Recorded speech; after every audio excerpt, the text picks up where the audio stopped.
এবং সেই হুল দিবসের দিনেই নির্মমভাবে আদিবাসীদেরকে গণহত্যা করা হয়। এটা নির্মম এবং পরিকল্পনা মাফিক। হঠাৎ আলো নিভিয়ে কোন রকম সিগন্যাল ছাড়াই প্রচন্ড গতিতে মিছিলের পেছন থেকে চালিয়ে প্রায় 50 জন লোককে নিমেষে পিছিয়ে দিয়ে চলে যায়। জোহার, নমস্কার, আর আপনারা দেখছেন দিনাম খবর। দিনাম খবরে আজকে নতুন এপিসোডে নতুন ভিডিও নিয়ে আজকে আমরা আলোচনা করব আদিবাসী সাঁওতালদের যে 30 জুন, এই 30 জুন আমরা সবাই জানি এক ঐতিহাসিক দিন। অর্থাৎ 1855 সালের 30 জুন আদিবাসী সাঁওতালদের অমর নায়ক সিধু কানু, চাঁদ ভৈরব ও ফুলে ঝানোর নেতৃত্বে হুল ঘোষণা করা হয়েছিল। অর্থাৎ ইংরেজের বিরুদ্ধে বিদ্রোহ ঘোষণা করা হয়, যেটি আমরা সবাই জানি যে সাঁওতাল বিদ্রোহ। এবং সেই সাঁওতাল বিদ্রোহ আজ প্রতি বছর বিভিন্ন এলাকায়, বিভিন্ন জায়গায় আদিবাসী সাঁওতালরা পালন করে থাকেন 30 জুন হুল দিবস বলে। এবং সেই হুল দিবস উপলক্ষে এবং সেই হুল দিবসের দিনেই নির্মমভাবে আদিবাসীদেরকে গণহত্যা করা হয়। এটা নির্মম এবং পরিকল্পনা মাফিক। এবং সেই ঘটনা নিয়ে আজকে আমরা এই ভিডিওতে আলোচনা করব। এবং সবার কাছে অনুরোধ, আজকে এই ভিডিও শুরু থেকে শেষ পর্যন্ত দেখার জন্য অনুরোধ রইল। এবং কিভাবে, কেমন করে সেই নির্মম গণহত্যা করা হয়েছিল 30 জুন হুল দিবসের দিনে, সেটা নিয়ে আজকে আমরা বিস্তারিত জানার চেষ্টা করব। এবং এই ভিডিও প্রথম থেকে শেষ পর্যন্ত দেখার অনুরোধ রইল সবার কাছে। সালটি ছিল 1999। 30 জুন পশ্চিমবঙ্গ রাজ্যের মেদিনীপুর জেলার, বর্তমান যেটা পশ্চিম মেদিনীপুর জেলার অন্তর্গত, চন্দ্রকোনা রোডের সাহারবেড়া গ্রামে সাহারবেড়া সিধু কানু ক্লাব ও আশিকা চন্দ্রকোনা রোড শাখার উদ্যোগে হুল দিবস পালন করা হচ্ছিল সেই সময়।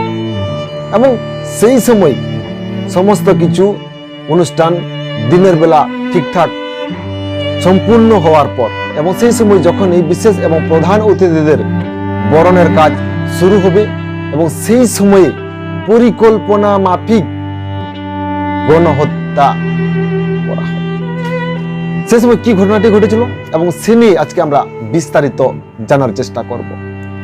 উক্ত হুল দিবস আয়োজক উদ্যোক্তা তথা আশিকা চন্দ্রকোনা রোড শাখা সম্পাদক মহেন্দ্র সরেন সাক্ষাৎকারে জানিয়েছিলেন সেই ঘটনার সংক্ষিপ্ত বিবরণ। সালটি ছিল 1999 সালের 30 জুন। পশ্চিমবঙ্গ রাজ্যের মেদিনীপুর জেলার গড়বেতা থানার অন্তর্গত, বর্তমান যেটা পশ্চিম মেদিনীপুর আমরা সবাই জানি। রানীগঞ্জ মেদিনীপুর রাজ্য সড়ক, চন্দ্রকোনা রোড সিদ্ধেশ্বর মন্দিরের সামনে সাহারবেড়া গ্রাম, যেটা বর্তমানে 60 নম্বর জাতীয় সড়ক বলে আমরা সবাই জানি।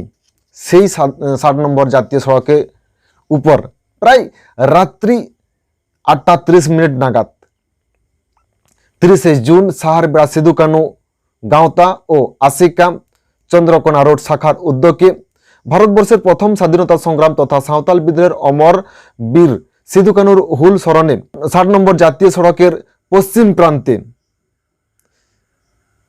সিধু কানু ময়দানে ক্রীড়া ও সাংস্কৃতিক অনুষ্ঠান আয়োজন করা হয়েছিল।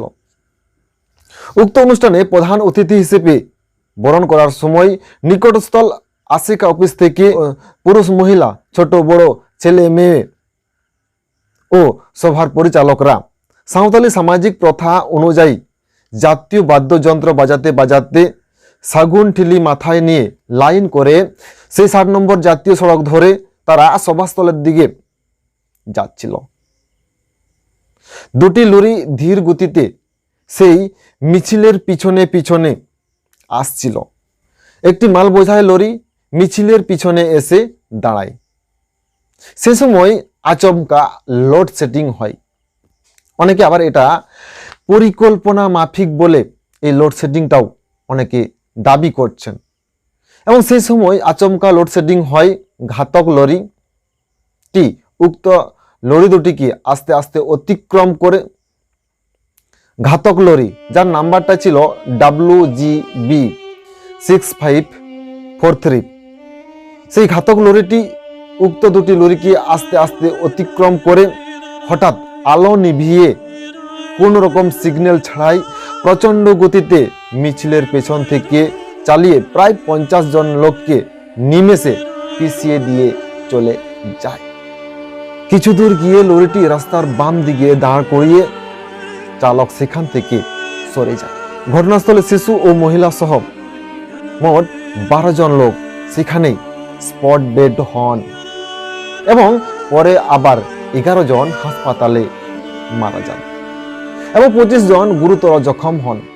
সেই সময় এটাও জানা যায় যে চালক ছিলেন ঘাতক লরিটির অন্যতম অংশীদারী তুষারকান্তি রায় এবং সেই সময় সেই অনুষ্ঠানে বিশেষ অতিথি হিসেবে উপস্থিত ছিলেন বৈদ্যনাথ মান্ডি, বিজয় হেমব্রম, ধীরেন্দ্রনাথ বেসরা, অর্জুন হেমব্রম প্রমুখরা।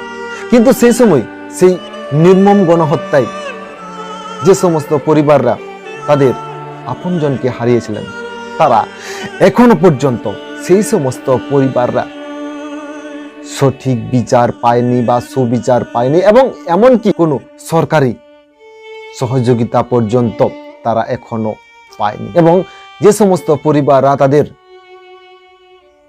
আপনজনকে হারিয়ে নৃশংস হয়ে যায় তারা এখনো সুবিচারের আশায় রয়েছেন, কিন্তু এখনো পর্যন্ত সেই সমস্ত পরিবার সুবিচার পায়নি। তাহলে প্রশ্ন এখানে এটাই, তারা কি সুবিচার পাবে না? যেভাবে পরিকল্পনা মাফিক লোডশেডিং করিয়ে এই নির্মম ভাবে আদিবাসী সাঁওতালদেরকে হত্যা করা হয় এবং সেই হত্যার সঙ্গে যারা জড়িত তারা কি শাস্তি পাবে না? এমন আরো নানান প্রশ্ন উঠতে শুরু করেছে এবং সেই পথ চেয়ে বসে আছে নিহত পরিবাররা।